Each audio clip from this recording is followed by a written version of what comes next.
Oi pessoal, neste vídeo informativo darei dicas para você que é um residente permanente nos Estados Unidos e agora gostaria de saber quais dos seus familiares poderão obter um green card através desse vínculo familiar. Eu sou Patrícia Perissé, advogada de imigração nos Estados Unidos e bem-vindos ao canal Minuto da Imigração.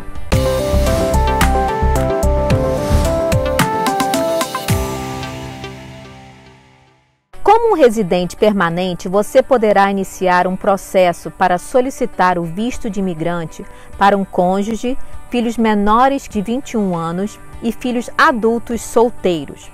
Um ponto muito importante para entender é que existem vistos de imigrantes para as pessoas que tenham parentesco imediato com o solicitante residente, como um cônjuge, filhos menores que 21 anos, e vistos de imigrantes para familiares do residente que não têm parentesco imediato, como filhos adultos solteiros. Estes vistos caem dentro da categoria F2. A categoria F2 se subdivide em duas categorias: F2A, cônjuges e filhos menores de 21 anos, e F2B, filhos adultos solteiros. Hoje falarei sobre a categoria F2A, cônjuges e filhos menores de 21 anos solteiros e beneficiários que morem legalmente nos Estados Unidos. Uma das grandes diferenças entre um visto para um parente imediato de um cidadão americano e um visto para um parente imediato dentro da categoria F1A é que parentes imediatos de um cidadão americano não terão que esperar pela disponibilidade de um visto para migrarem para os Estados Unidos. O governo americano aloca anualmente 114.200 vistos para a categoria F2. 77% desse número são alocados para a categoria F2A, ou seja, 87.934 vistos. Existem temporadas onde os vistos estão disponíveis e o processo para a obtenção do green card será mais rápido. Mas em temporadas onde os vistos não estão disponíveis, então a obtenção da residência do beneficiário será mais longa, porque ele terá que esperar pela disponibilidade do visto.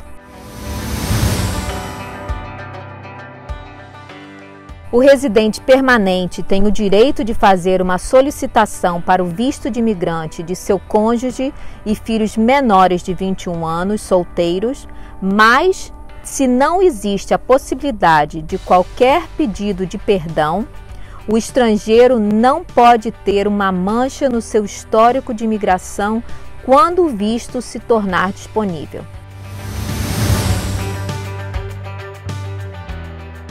O residente permanente é o solicitante e o cônjuge ou filho menor solteiro estrangeiro são os beneficiários do visto. Veja que estou repetindo a palavra filhos solteiros de um residente. A razão é que residentes só podem dar início a um processo para filhos solteiros menores ou maiores de 21 anos. Mas lembre que filhos menores solteiros não estão na mesma categoria de filhos maiores solteiros. O Manuel é um residente permanente nos Estados Unidos e conseguiu seu green card por meio de um visto de trabalho. Ele conheceu a Ana, que é divorciada e está estudando nos Estados Unidos com um visto de estudante. Seu status de imigração não está irregular, ou seja, ela de fato está estudando em uma universidade e cumprindo com todos os requisitos e restrições de seu visto de estudante. Os dois se apaixonaram e resolveram se casar. A Ana tem uma filha de 10 anos do seu primeiro casamento, a Letícia, que está aqui como sua dependente. O Manuel quer iniciar o pedido de visto de imigrante para sua nova família. Ele conversou com o advogado de imigração e ficou ciente que os vistos para os cônjuges e filhos menores solteiros de 21 anos de residentes estão disponíveis neste mês. Assim, o Manuel vai poder iniciar o processo do visto de imigrante para Ana e para Letícia. Então, elas poderão fazer suas aplicações para os seus ajustes de status para um residente com o processo do pedido de visto de imigrante feito pelo Manuel?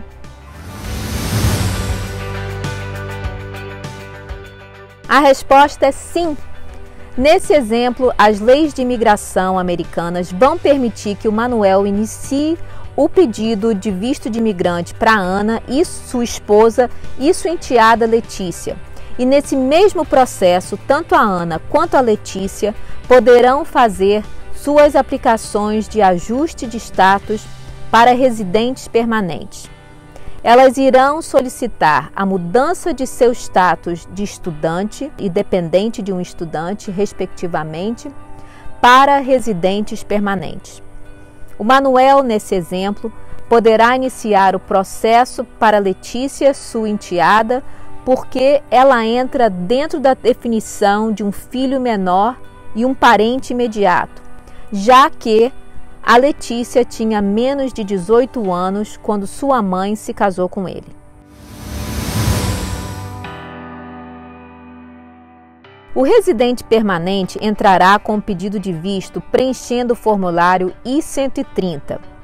Será um formulário individual para o cônjuge e cada filho menor solteiro. Seguindo esse exemplo, onde os beneficiários dos vistos não têm nenhuma irregularidade no seu histórico de imigração e os vistos estão disponíveis para a categoria F2A, o cônjuge e os filhos menores farão suas aplicações para seu ajuste de status também. Junto com o formulário I-130, o estrangeiro fará sua solicitação no formulário I-485 para um ajuste de status. A Ana, como a esposa de um residente, preencherá o formulário I-130A e, geralmente, junto com este pacote, serão enviados os formulários I-765 e I-1131 para solicitar uma autorização de trabalho e outra de viagem durante a pendência do processo. O solicitante terá que se responsabilizar financeiramente pelos beneficiários, assinando um contrato com o governo americano, assegurando que sua nova família não será um peso financeiro para o governo por aproximadamente 10 anos ou até que se tornem cidadãos americanos. Juntamente com os formulários, fotos de passaporte, as taxas respectivas deverão ser enviadas e documentos civis como a certidão de nascimento, prova de residência do solicitante residente, certidão de casamento, divórcios, etc. E também deverão ser enviadas algumas evidências sobre a boa-fé do casamento, como documentos no nome dos dois e fotos de família. O tempo de pendência total do processo pode levar de 4 a 12 meses. Mas lembre que isso é só uma estimativa.